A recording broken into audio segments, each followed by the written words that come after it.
Welcome to the Never Stop Getting Better podcast presented by CoxHealth. Yes, you heard that right. We've added a new partner to the show, and we couldn't be more thankful for CoxHealth stepping up as our presenting sponsor. CoxHealth is the region's leading not for profit health system, serving 25 counties through 6 hospitals and over 100 clinics, with more than 14,000 dedicated employees committed to keeping our community healthy and close to home. We're proud to have them behind this show. Now, let's get into this show. Thank you, Cox Health.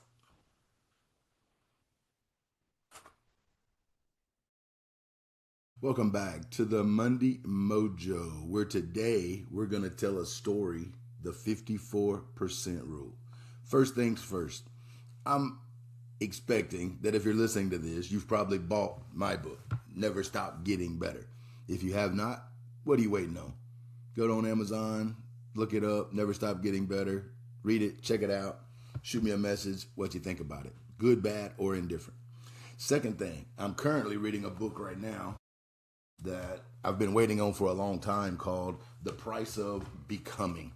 The Price of Becoming by Ryan Hall. It was the first podcast that I fell into that I absolutely loved, and so he's interviewed over 700 people. So how could the book not be great? Well, the book is absolutely phenomenal. So today's Monday Mojo is a story that's coming from the book, The Price of Becoming. So also go on Amazon and buy it. I promise you it's worth whatever the fee is, okay?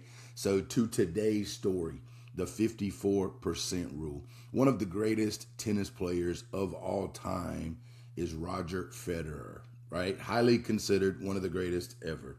103 singles titles, 20 Grand Slam championships.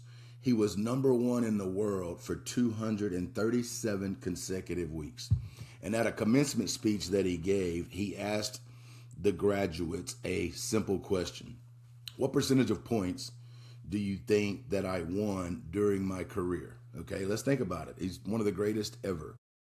What percentage of points do you think I won throughout my career, right? People would assume 70, 80, even 90% might be his answer. That might be your guess.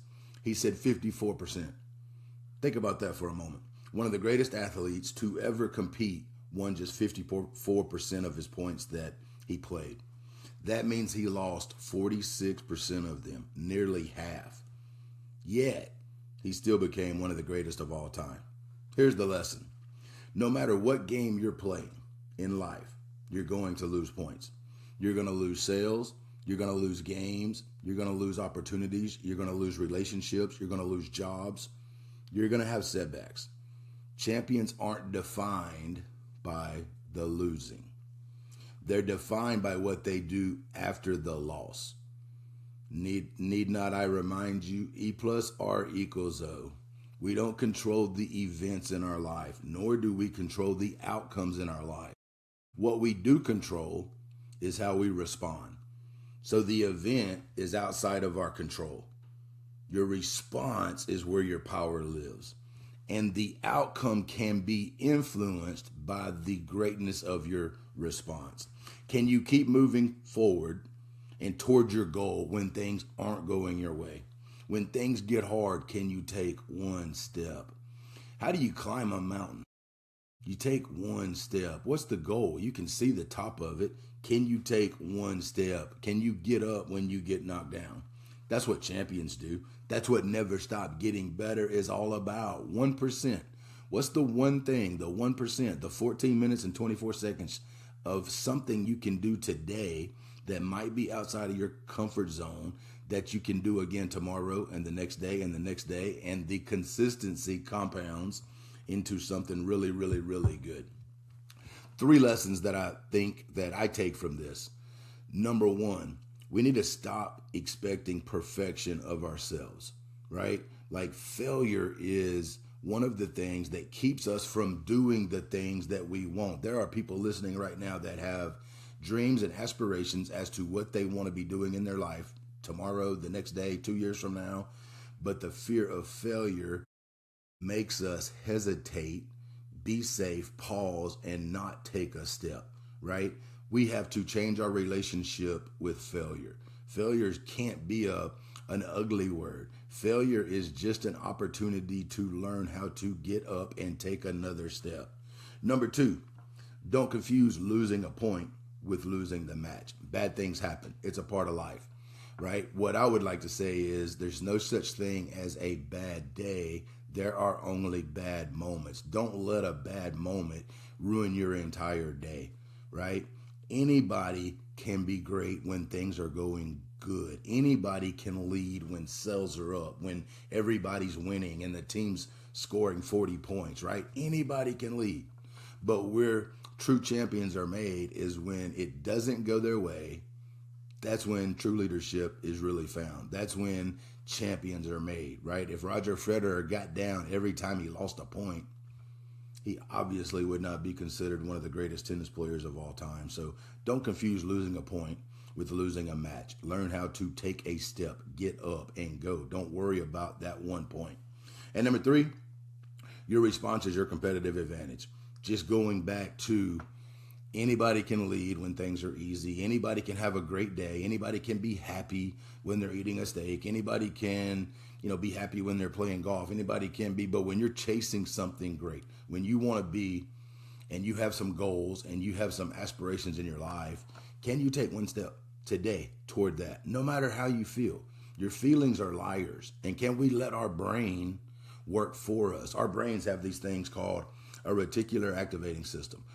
What is a reticular activating system, right? It is, I buy a Kia Telluride. I've never seen a Kia Telluride on the road. I buy one, and now they're everywhere. How do so many people own a Kia Telluride? I don't know. Well, whatever. That's the reticular activating system at work.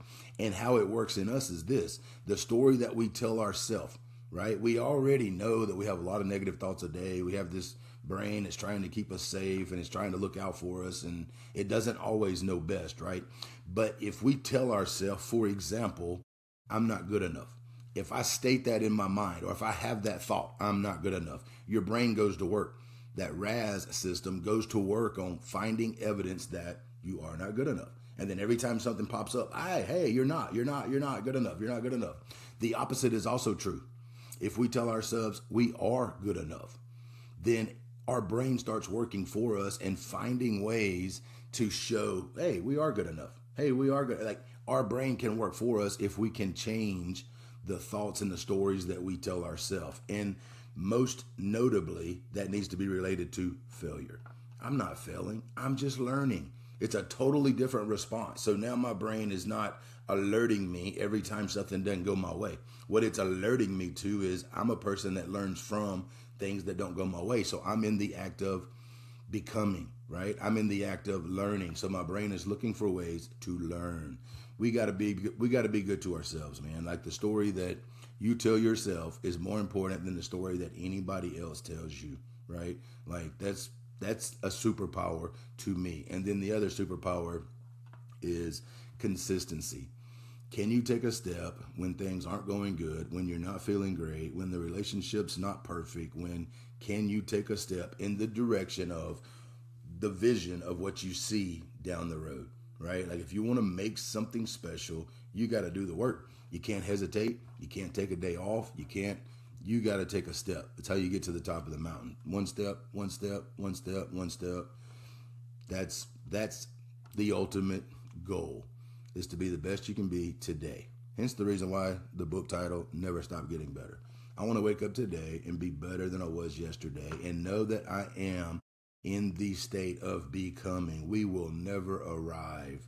We will never be perfect. We will never have everything figured out. I still fail daily. My response sometimes is below the line. I know that. But I'm also understanding and giving myself grace that I'm in the state of becoming, man. And I want to learn, and I want to grow, and I want to be better. And there's science that proves that our brain and neuroplasticity works throughout, as long as we're alive, right? So, let's be the best that we can be. And I hope that this week that you will take that step, whatever it is you want to do. You got a goal, you got something that's on your mind that you want to do right now. Take a step today. Take a step toward whatever that is. You want to start a podcast, buy a mic.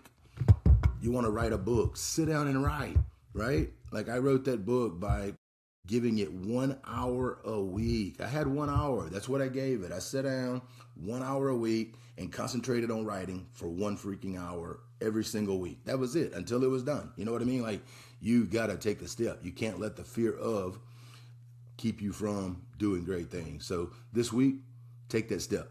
And if you have something that you know is something that you want to do, and you do take that step, man, I would love for you to text me and say, Coach, man, I took that step today.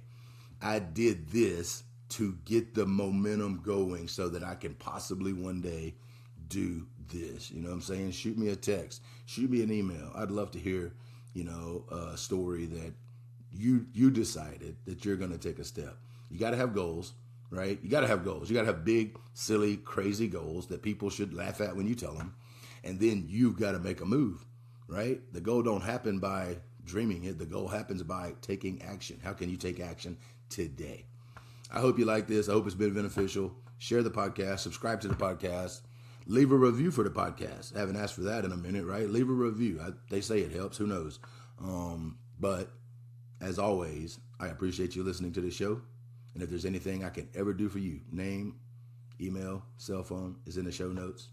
Until next time, adios, amigos.